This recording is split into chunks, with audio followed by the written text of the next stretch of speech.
find a way to do it. Yeah. No matter what. There is no option. Incredible thing and opportunity in the world. I don't think that mentality gets you to be the top agent. If you live in Quitman, Georgia, we need to hear from you. Like, we need to hear this feedback. Welcome back, Realty Talk Podcast. I am your host for the day, Suzanne Sini. Paul Hansen is not with us today, so I am going to do my best to take over his portion. But we do have a special co-host, Sierra DeVille, joining us today, and another guest, Derek DeVille. We're going to give you a ton of information, and you will get to know him very well, both of them. But let's kick it off with kind of what's happening in the market. We like to do an initial touch base, how things are going, what's going on, what's new in the market. Yeah, so the fun part is we have two different markets. Yeah, this is going to be interesting. DeVilles are covering. Okay, so let's just elephant in the room. How you guys are related. So we're cousins. Okay. So both crushing real estate. He got into real estate first. So I will say he's the leader on it. Okay. And is crushing it. So I followed his lead, but I was at Zillow before, and then, you know, how the corporate world goes and jobs. And so I wanted to go work for myself. And so we've crossed paths a few times in some situations, and obviously here today, we wanted to bring you in and get your story because I think some people have already heard mine. But as far as our market goes, Orange County, I think it's still really highly in demand. If a property is priced well, in great condition, it's going to move no matter what. And we're still seeing that Orange County. If it needs some work, it's sitting a little bit longer. And I do think there is going to be more demand in Orange County because of what's going on in LA. But Orange County is been holding strong for a while. It's just a very desirable market. And so we don't get hit with as many curveballs. And there's a lot of money there. So interest rates don't affect as many people. You have a lot more cash buyers and cash on hand there. But overall, I think what we're all feeling is it's still slower than it once was. So I also feel like we thought that there was going to be this like big surge in LA of, you know, we have quite a few properties in LA, and we thought after the fires there was going to be, you know, people really aggressively buying, and we haven't really seen that. I think it's almost been the opposite, where people are a little more timid to buy, you know.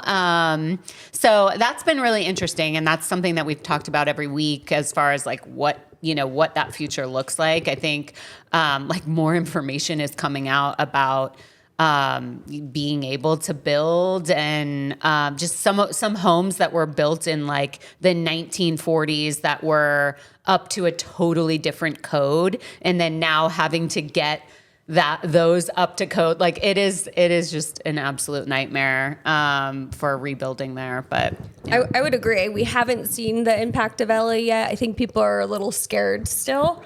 And or maybe they're going out of state and we're not seeing them shift different cities. We're seeing them shift to different states. Yeah. But what do you think? What about you? Yeah, so I'm Hesperia, Victorville, Apple Valley area, known as the High Desert and North Inland Empire, Rancho Cucamonga, et cetera.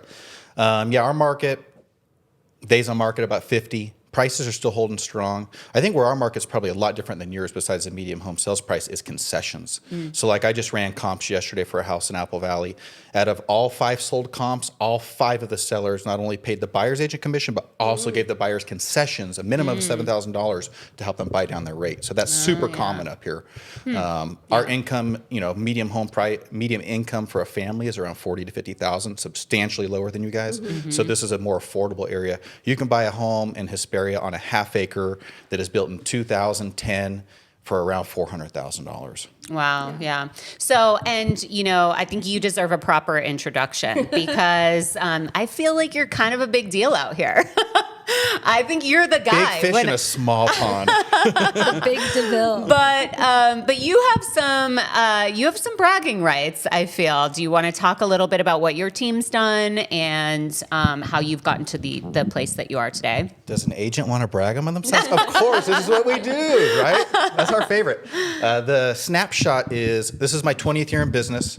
For 13 years straight, I sold over 100 homes every year by myself. No team, no buyer's agent, no showing agent. That's amazing. Yep. And brutal. That's how that like makes me have anxiety when you say that. Yeah, Yes. it's a lot of work for sure. And then transition from Century 21 to become an agent at Realty One Group. Mm-hmm. And it was a small brokerage, 40 agents, and went to the owner and said, hey, what do you think about partnering up? And she said, let's do it. And within 2 years, we had over 200 agents. Wow. And we're the number one brokerage up here. Yeah, that's a snapshot. Yeah. So no big deal. Number one brokerage up here. Well, but yes. Yeah. I saw there's someone sign down the road that wasn't Realty One. And let's talk about that. Just so you know, Sierra, that house has been on the market for over a year. Yeah, for over a year, that blue sign has been up. Oh, painful. Antagonize you. Yeah. It is what it is. But I think what's important for, at least for me, is to remember real estate is what I do. It's not who I am. Yeah. Like, I'm a father, I'm a believer, and I'm an outdoorsman. That's like who I am. Real estate, it's been good, and I'm very grateful. Yeah. But I don't let that go to my head. Yeah. I'm just still like a poor kid from the high desert. Like, you know what I mean? Well, that brings me to how did you settle on real estate? Yeah, so you want me to kind of start from a little bit of the beginning? I'll make it short for the viewers. No. I mean, we want to hear the story. So grew up in the Temecula area here in Southern California. My dad owned his own business, a small chemical business. Unfortunately, when I was in the 8th grade, I lost him, and then the business went under. Our house was foreclosed on. We lost all of our cars, and I have a little brother, a little sister. My mom moved us into a rental in Menifee. And she did the best that she could with no college degree and really no work history because she was a stay-at-home mom. And it got really bad. It got to the point to where she called her sister up in the high desert and said, hey, we don't have a car and we're getting kicked out of our rental. We need help. And my Aunt Donna, saint of a woman, drove down, loaded us up, and moved us into her home. And this was in Ville, which if you think Apple Valley's rural, it's still horse and buggies in Ville. It's all dirt roads. But my mom immediately got a job working at a laundromat and a video store. There used to be these things called video stores. You're too young. You don't remember about it. No. Yeah. Come on. Blockbuster. I wish I was that young. But so she started working 80 hours a week right away. And I'm the oldest, and I am a male. And I felt horrible. I just lost my dad, and my family was tormented, not only emotionally, but financially. Yeah. And so there was an old man that lived across the street that had a big yard that was in disarray. And I went and knocked on his door and said, hey, I'm a young, poor kid. I see you're an older gentleman. Can I work for money? And he said, yeah. And so I started working right away. Something that's really cool is bought my first car at 16, bought it cash, and it was the first car that our family had. So my mom would drive me to school, drop me off, and then she would take it to work. But what's really cool is my mom, even though we were broke, she made it very clear to us that we were not poor. And what she basically instilled into me and my brother and sister, and they're all also successful, is that poor is a mentality and broke is an absence of funds. Right. And I think that really made a difference for us not to feel like victims. Yeah. So to fast forward, ended up working at Stater Brothers and was a manager there. And my uncle Dave called me and said, hey, I'm doing this new business. You want to check it out? I got into that business with the encouragement of my wife, Jill. And I failed horribly at that. Like, I'm probably the biggest loser, and not in a good way. And I was in that for a year, made no money. My resolve is unshakable, and so I stayed in it, probably to my detriment. And a year later, I ended up having to sell my car and buy an old junky car, sell my home that I bought at 21, and moved in with my girlfriend's parents as a complete loser. Wow. And so a friend of mine, Linda Pennington, said, hey, you should get into real estate. And I said, I don't want to be in real estate. I like people. I don't want to take advantage of them. And she's like, I take great offense to that. Yeah. She said, come to the office. Those real estate stigmas, I'm telling you, I talk about them all the time, you know? Used car salesman. Yeah, it's not reality. And what she did was so cool. She said, well, why don't you just come to the office and just sit there and just listen? And so I did that. And by the end of the day, I was like, man, this is really cool. You guys help people. and you get compensated for it, and there's freedom and all the other things. And I was like, awesome.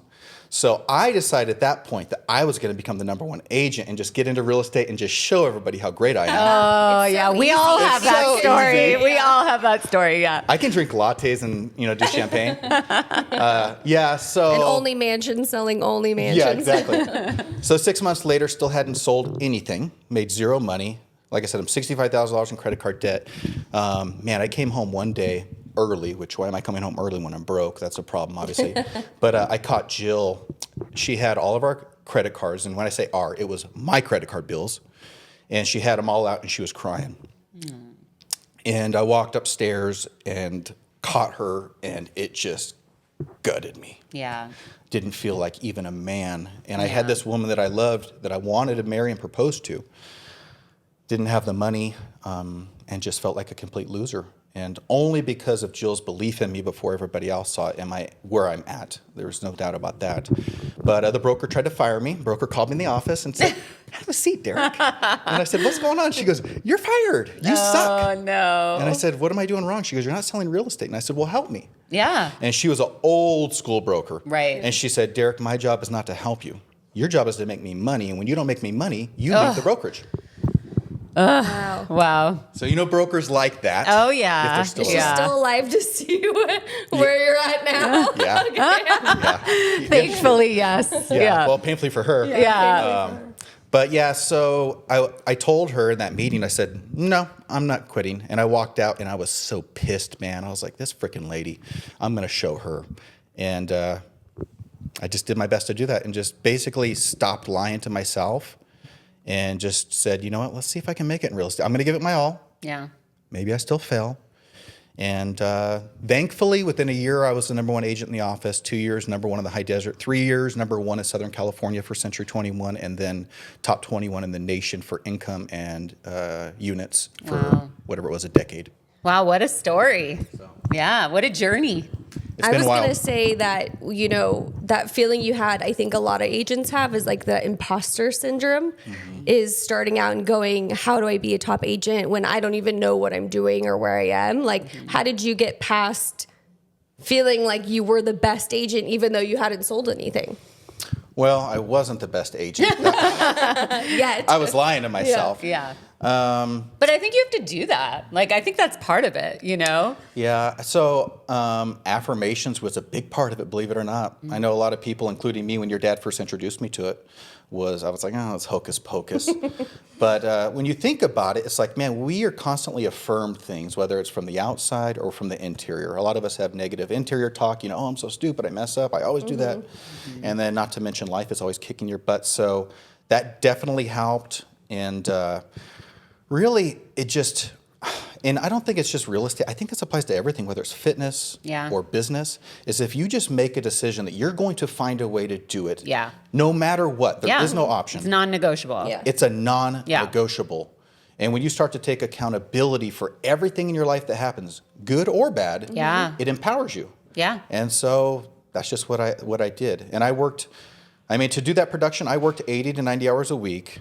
There was definitely great sacrifice. However, I still coached all my kids' sports teams. Yeah. And it was important to still be a great father. Yeah. But, do you still find that, at least now, you have the work-life balance? Like, how do you manage that? well, I think balance is important for most people. I think that if you're going to chase greatness or your full potential, balance is probably going to go out the window. There's always sacrifice. That's the thing. You're going to sacrifice something. It's going to be, loved ones or whatever it is. Like the Kobe Bryant, like putting in that many hours, you're going to have to make sacrifices on time with family. Yeah. So like for those 13 years that I did that high production, I had no hobbies. Right. I went to like 0 events. Yeah. I never had lunches with agents or anybody. Yeah. All I literally did was work and then spend time with my wife and kids. Yeah. That was it. Yeah. Do you think once you started closing, you got the taste of success and then that kept you also remotivated? Because now you saw, okay, I can make some real money doing this. And that was something you didn't have growing up. And that taste of it made it even more exciting, or? Yeah, I think results naturally motivate us. So Right. like when you go to the gym the first time, there's no change. Yeah. Second time, no change. But then what's really exciting is when you start to see, well, gosh, I have Yeah. abdominals. Ooh, I we got haven't seen we those. got a six-pack Yeah, right? creeping in there. Yeah, exactly. Yeah. And that's the way, that's like I said, I just think it applies to everything. And so that's what it was. It was like, okay, cool. Like I made a commission. Wow, that's Yeah. awesome. I could do that. And then I set an income goal. Initially back then, the first one was $10,000 in a month. And keep in mind, I was selling homes for 40, 50, 60, 70,000 up here Yeah. in 2009, Right. 10. Yeah. That's So to make $10,000, I had to sell 10 homes a month. right. And then, you just keep pushing it from there. So yes, results help motivate. The big thing is what do you do, whether it's business or fitness, what do you do in the gap in between? I want to do this and the results. That is where most people fail. Right. And I think it's because they're driven by motivation instead of discipline. Right. Yeah. I mean, we see it all the time. I think, the people sitting here on this couch can all relate and understand that feeling and know that we talk about it all the time. I think the number one quality that an agent should have or has to have in order to be successful is to be tenacious. Like you tenacity. Like you can't give up, and I think that a lot of people say, and that's, I mean, in any sales job, really, with any of your goals, like you said, it really does apply to anything and everything. And you can't quit, it's not always going to be easy. But I think, so many people say that they want it, but so few actually do it. Yeah. So it's really amazing to see what you've done up here. And that's why we came, because number one, we wanted to chat with you. But number two, we really applaud the team that you've built. And I think, what's really great, it doesn't matter that, we have Innovate Realty. It doesn't matter. We're actually at different brokerages. We all operate with an abundance mindset, and all we want to do is share and help people grow no matter what industry they're in. We've had guests on here that have nothing to do with real estate, but we try and sprinkle in some of our own every now and then, which leads me to, so this is a fun one. What would you say is you've been around, you've seen a lot. I mean, 100 homes a year on your own. I know you've had a lot of real estate experiences. So give me your craziest real estate story. Okay. I have one for you because it's like seared in my mind. I know. I'm like, that was fast, that one. Yeah, but I think sometimes. I don't know. I feel like we all have the one, true. that Yeah. it's like, ooh, yeah. So this is a fun story. So this is in the foreclosure market. I'm showing homes to a buyer, and it's a single lady. We walk into the house, and the homes are foreclosure, so they're empty. And I walk into the house, open up the door. She walks in. She goes down the hall. I kind of go to the kitchen, and I'm hanging there. And all of a sudden, I hear a bloody murder scream, like you're getting murdered scream. Oh no. Yes. So, and the area that this happened in is not a very popular area, let's say. Yeah. And so, anyways, I start to come running down the hallway. All of a sudden, she burst out of a bedroom with eyes like afraid to death, screaming. And I go, "What's going on? What's going on?" She's like, "Ah!" I said, "What's going on?" She goes, "There's a man in there." I said, no. "Okay." And she goes, "And he's naked." No. And I go, "Okay." And she goes, "And he's masturbating." No. And I It went, got so "What?" Yeah, it escalated. Oh. no. What? So here's the funniest part. So I go in the room right away. And Of course. I gotta see for myself. no, that wasn't the reason. I want to make sure it was safe, and obviously. So anyway, so I walk in there, and the guy, he's about 21 years old, and he's pulling up his pants, and I'm like, dude, I'm like from one guy to another guy, I'm like, dude, what are you doing? He's like, and I'm like, anyways. So I tell him to leave the house, and the funniest part is my client, he leaves, and she goes, "Man, he had a nice body." I'm like, "You're sick." 21-year-old. Yeah, 21-year-old. Oh my god. Oh yeah, That's a pretty fun one. That's a good one. That's a good one. I like that. Okay, so there's something else I want to talk about, because I think, as we talked about, you have grown the business. What is it that you do? Because I think I've seen a few things that you do here locally. What are some things that you do that sets you apart from the rest to, get you to where you are? Okay, so when I got in real estate and I started actually having some success, it was the results were very sporadic, right? Yeah. Have a good month and I'm like, I'm the best. Yeah. And then make no money for 1 or 2 months and I'm like, I'm the worst. And so I seeked out counsel in my brokerage and I'm like, hey, how do we do this? And basically everybody there was doing kind of what I was doing, which was just shooting from the hip. And so I remember this moment vividly as I was sitting there and I was like, okay, if I'm going to run real estate like an actual business, then I have to have some sort of systems, things that are repeatable, right? So that the client experience is the same, so that my experience is the same.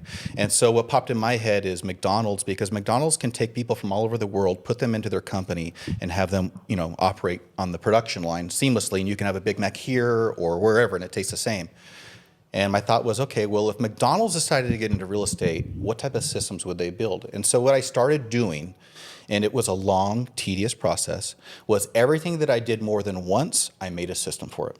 So for example, you go on a listing, you get the listing, the seller would say, when's the sign gonna be up, right? First time I'm like, oh, it'll be up, blah, blah, blah. Second time I'm like, I need to tell them this before they ask.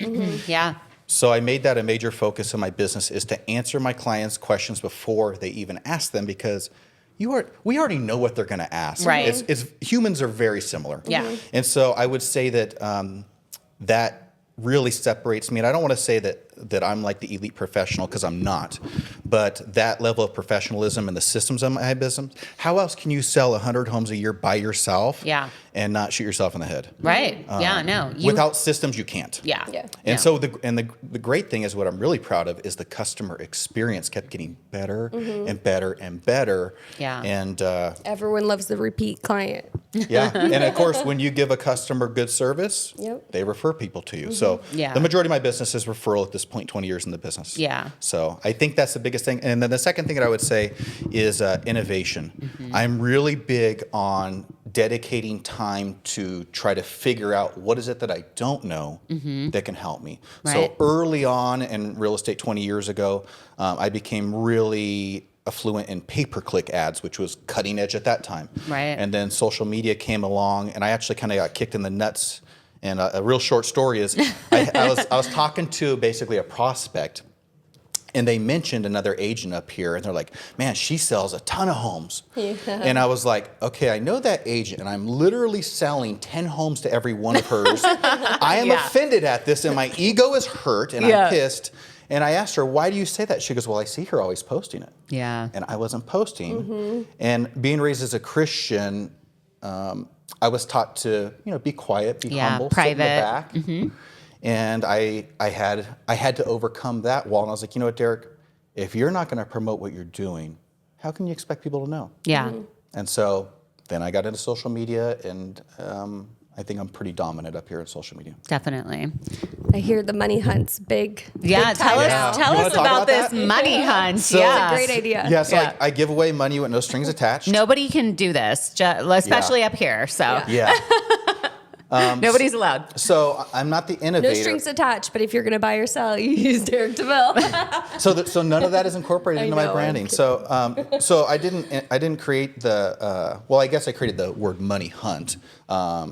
People call it as drops, right? Anyway, so I saw people were dropping money or whatever, and I was like, man, that's really cool. And being a poor kid, I have other ideas and stuff that I've done for charity, but I was like, man, how cool would it be, especially the high desert. It is a very I don't want to say poor, because that's not the word, but it's salt of the earth people, right? Which is what I really like about up here. People are who they are. Being fake is like non-existent up here. Everybody's like, you are who you are, right? Yeah. And so with that said, man, we're known for car accidents and murders, specifically more in Victorville. And so like we have a real prominent news Instagram page up here that pretty much everybody follows, and it's just constant negative. Yeah. And I just had an idea like, man, what if I did something positive that could help my community and give them something to look forward to and make it fun? So what I do is real simple. I take my money, I hide it in places that only locals would know, and I post it on Instagram, and the first person that finds it keeps it. Yeah. There are no strings attached. There is no real estate incorporate it into it, call me. They don't get my business card. I don't give them. It is literally just giving. Now, will I receive from that? Of course. Yeah. That's an automatic, but that is Right. not my purpose. Yeah, I love that. Yeah, it's. I think it's clear that you care not just about real estate, right? Like you care about your community, you care about your family, and I think that shows in what you do, and I think that's why you're so successful in what you do. So That's, I think, going back to that abundance mindset. We work with so many people that will fight you for a deal or fight you here, and it's like, I don't think that mentality gets you to be the top agent. And I think some of the top agents are some of the most lovely people to work with because they're not like that. And they aren't doing the faking it, acting like they're the best and they're the best negotiator.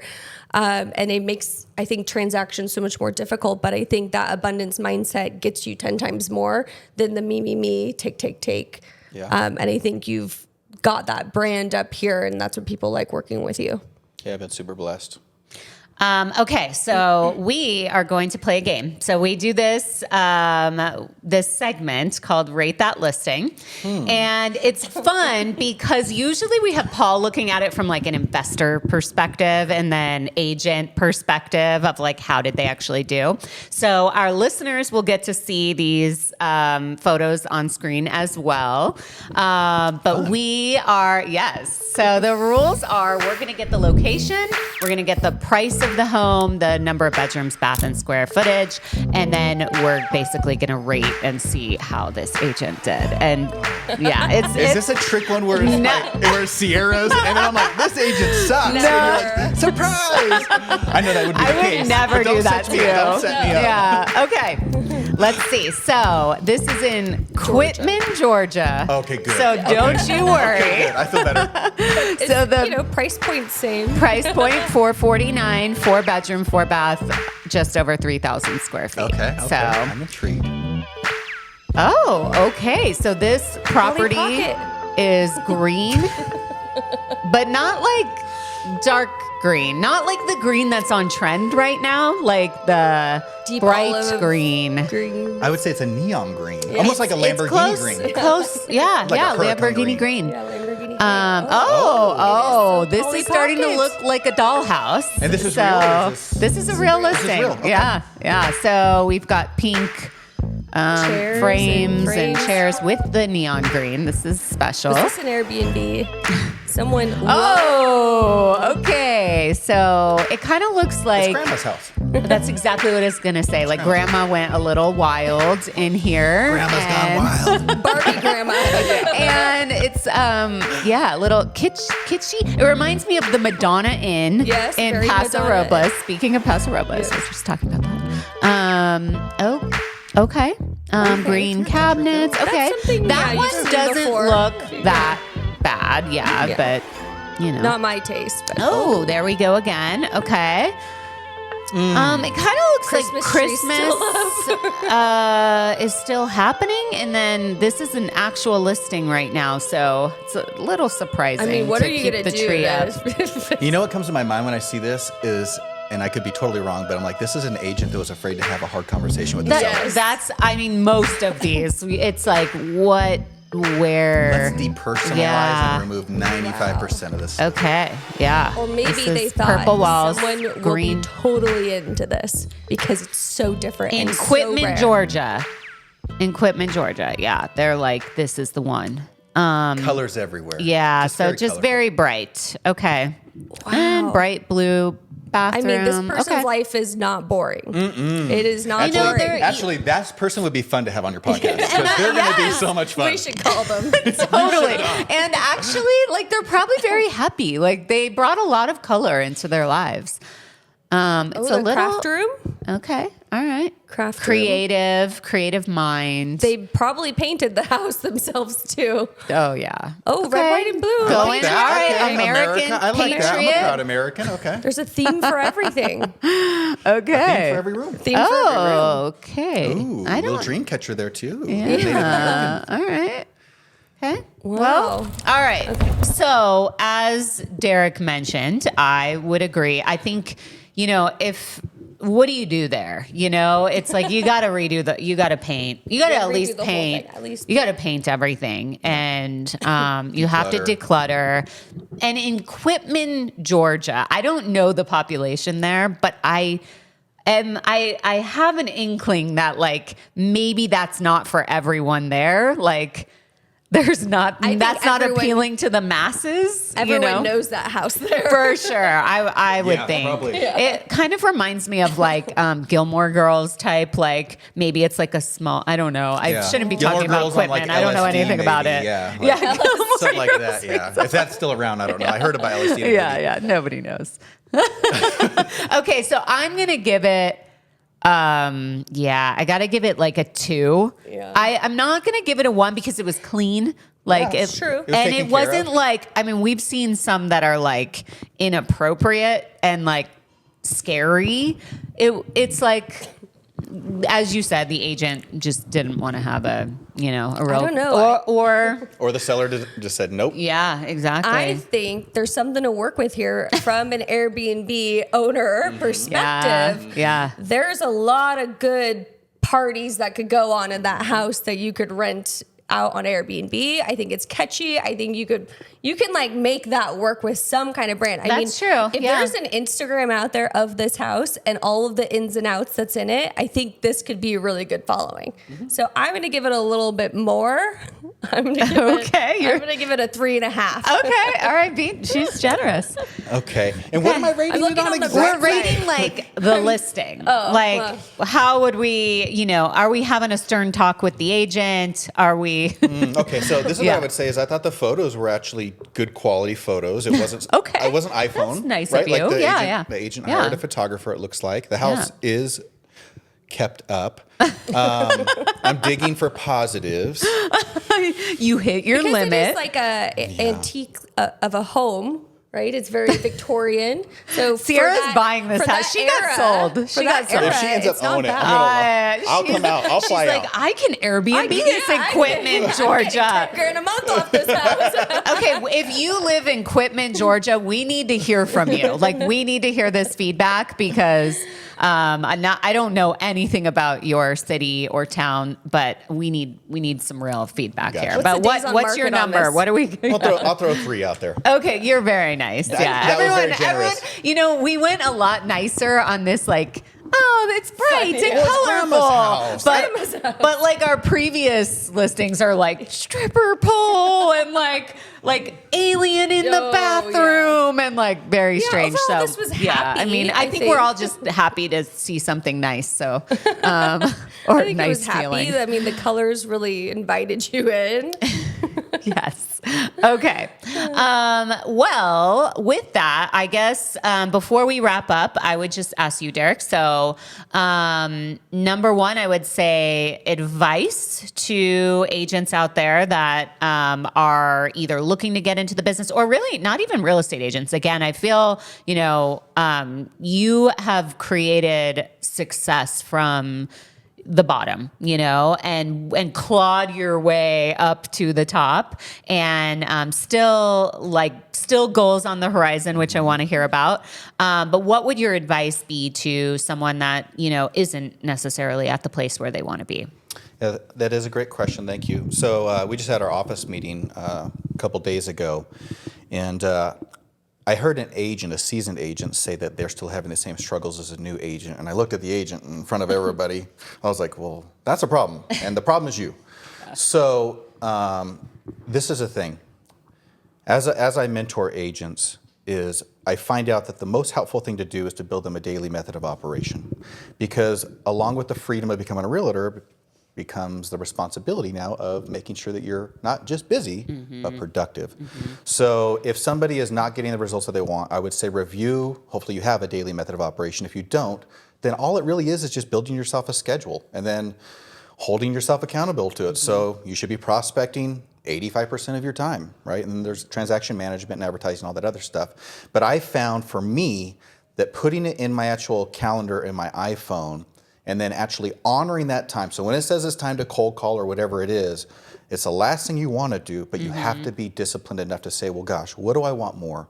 Do I want to have the life that I want to have and achieve my dreams and goals? Or do I want to not make these calls. Right. And I think having a schedule, a daily method of operation is extremely important. And the second thing is I think that if you can find a mentor or get into a brokerage where the leadership has actually sold real estate. Yeah. Because my first brokerage, the broker never sold real estate. So I found myself going to the broker and saying, hey, how do I handle this situation? How do I do this? And the advice was piss poor. It was very clear that I was being led by somebody that Didn't really didn't know how what to they were sell. doing. So I think those two big things would be big. Yeah, and I think you touched on it earlier when you mentioned you have to treat it like a business. And I think, we do have so much freedom in real estate and really in a lot of sales jobs, insurance, like it's so many of these commission-based jobs.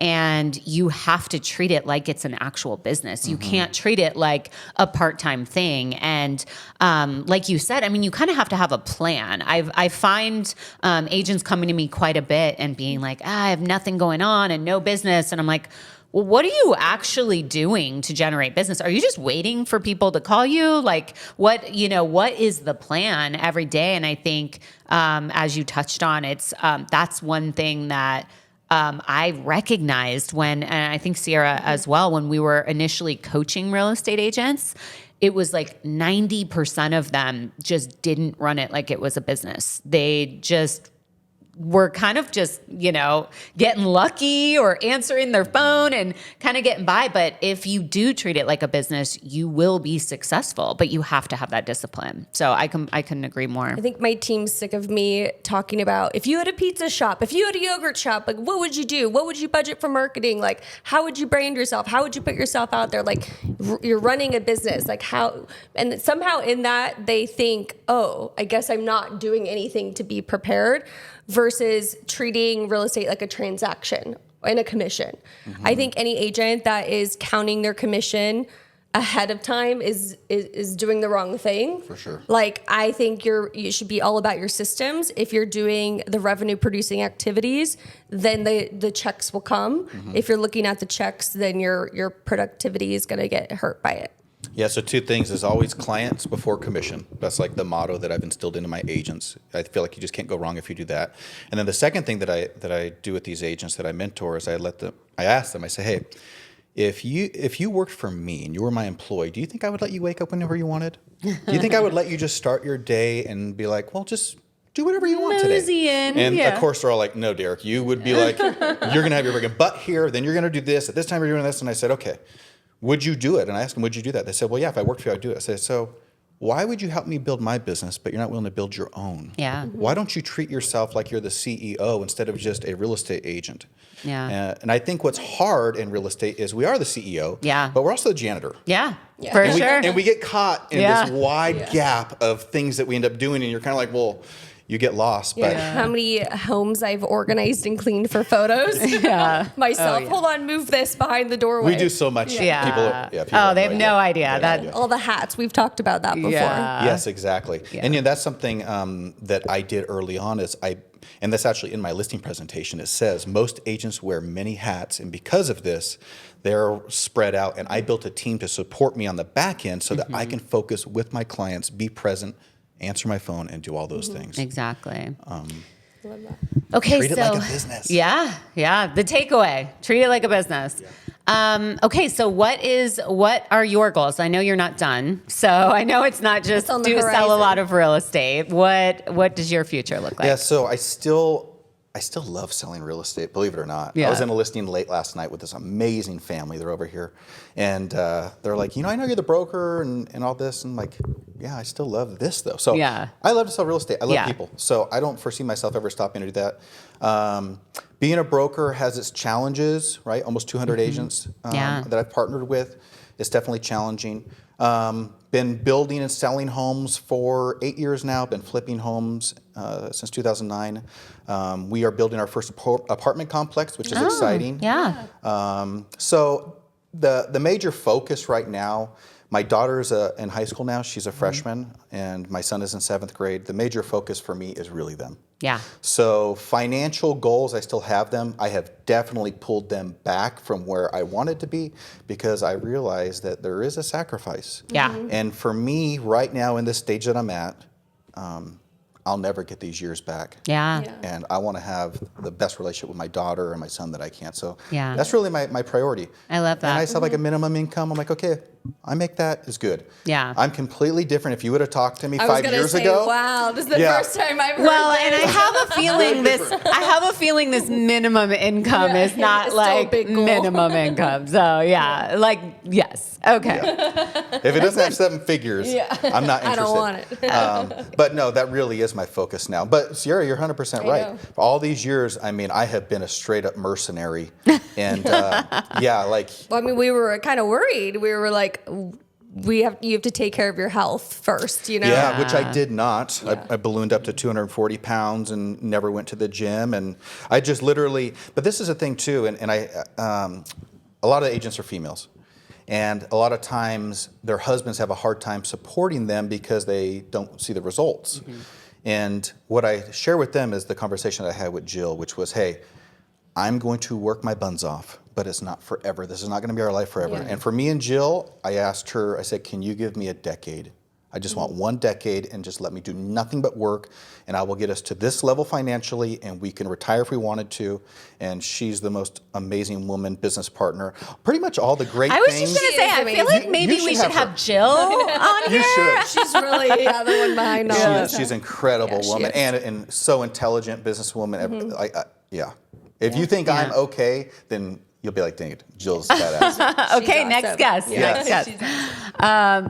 That's great. Yeah, I guess I would just say for our listeners, if you are looking to buy or sell in the high desert, Apple Valley, Victorville, anywhere, this is your guy. So reach out to him. He definitely knows what he's doing and still loves doing it. So Let me say this too: if there's an agent watching or any agents that are watching that would want some advice, feel free to reach out to me on Instagram at DeVille. Reach out to me, ask me questions, and I'll help you. No strings attached. I don't have a mentoring thing to sell you. Not that that's bad. I just don't have anything to sell you. I just want to help you. That way you can build the life that you want, because real estate has been so great to me and absolutely changed the trajectory of my family. And I don't know about our lineage, but it's definitely changed our family. I believe in real estate. I believe in real estate agents. I think it's the most incredible thing and opportunity in the world. I absolutely love it, and it can change your life. So if I can help you, just let me know. yes, we will plug all of his information as well. And of course, Sierra's information. And I think that's a wrap. That's a wrap. That's a That's wrap. awesome. We will, That was good. we'll see you guys next time.